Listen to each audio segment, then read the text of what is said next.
Welcome back to the channel, everyone. All four of the people who regularly watch my videos. So I just want to share with you this quickly on good old pound Australian dollar. Screen one. So hopefully you can see my screen. I'm on the pound Australian dollar and I've taken off some of the indicators and just gone to basic standard kind of price action stuff, really. So I have got this indicator on the high, lower lows. And one thing I ought to add, yesterday, I think I was lucky where I placed the fib zones up here.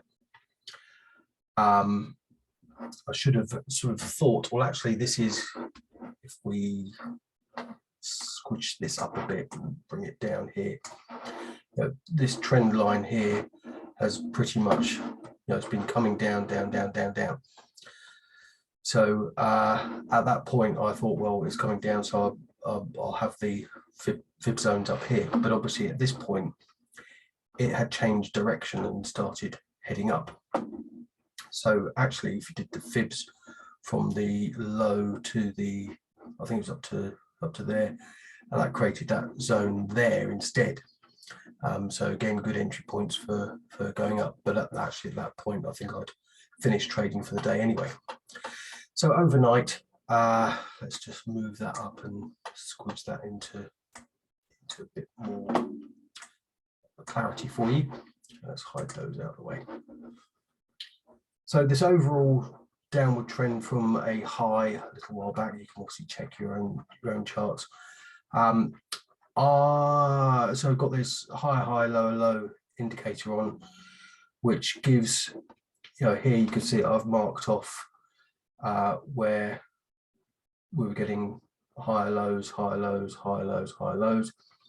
but actually this indicator just does it for you, so you don't need to do that really. And then overnight, obviously we've had a break of structure, so this higher low is then broken with this move down here and breaking the previous lows back here, and then prices come up to that point. That was about 6:45 this morning UK time.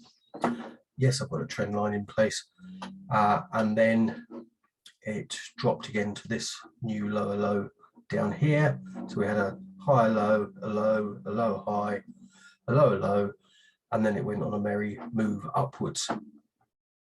So as you can possibly see, I've got this green dashed line here as my target, which is the bottom of this point here, and that target has just been hit. And throughout my activity today, I have been scalping mainly this pair, and which is what I tend to do. I don't tend to really hold trades.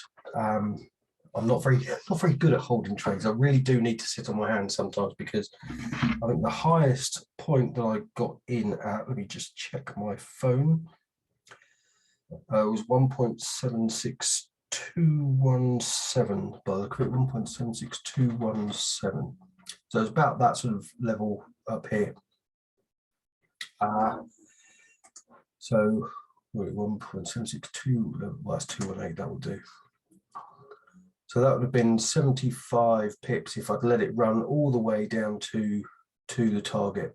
There we go, there. So 76, well, let's call it 75 pips. But I'm just rubbish at holding on to, keeping the trade and letting it run. That's just me. I don't know why. I kind of see that I've got a decent profit and I'm happy to close it out. But glad that it has hit the target. And in fact, today I've added just over 10% to the account. And I was watching something yesterday where there was a guy who was saying, really you should be aiming for 10% growth a day if you can. And he wasn't hyping it up and doing all these trying to get you involved in any kind of trading academy or anything like that. He was just saying, if you know your market structure and price action, then really you should be able to achieve 10% a day. And I'm glad to say that today I have done that, because I've had an average of about 6% growth per day, which again is not to be sniffed at. But I just thought I'd share this with you. So I'm going to try in future to not have as many indicators on the chart. I'm going to try and just do my trading based on price action. So here, for example, where we've got this high low, the price has come down to just past it. It's just wicked past it, but it's not until this sort of area here where it's properly broken it. But me being me, I, for some reason, if I'm not in at the start of the move, I don't like getting into the trade normally. So yeah, very nice move up here at a break of that trend there. So you can see we've got the high there, next point down there, next point down there, tapped it again there, and that's where it broke. And I think, if I remember rightly, it was around that sort of area as well, where you had a cross of two of the moving averages as well. So again, another supporting confirmation for you, should you so wish. But my personal target was just that area at the bottom there, and quite happy that has been hit and more now. But also quite happy with the percentage growth that I've taken through taking positions, because yes, it was more. In fact, I don't know how many trades I took today. 1, 2, 3, 4, 5, 6, 7, 8, 9, 10, 11, 12, 13, 14, 15, 16, 17, 18 trades today. So yeah, fun and games. So don't over trade.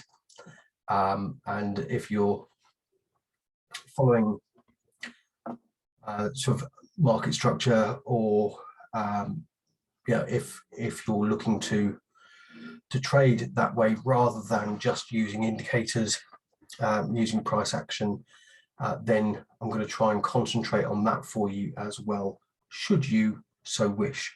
I started looking last night about how I can go live on YouTube to do some live sessions, and I think there's some other software I might need to get to make it a bit more it doesn't necessarily need to be professional looking, but yeah, I don't know, some of the other stuff I've seen of live trading sessions on YouTube seem to have all sorts of weird stuff going on, so I need to investigate it a bit more. But anyway, so there you go. You've got, in fact, almost, if you're looking left as well over here, you've got that as a level of support and resistance over here. Not quite there. I mean, it wicked through it there, tapped it there, wicked through there, and that's where it's broken properly to get in for a sell, should you so wish. So there we go. I just thought I'd share that with you. I'll leave you to it. Hope you have a great day. Catch you later.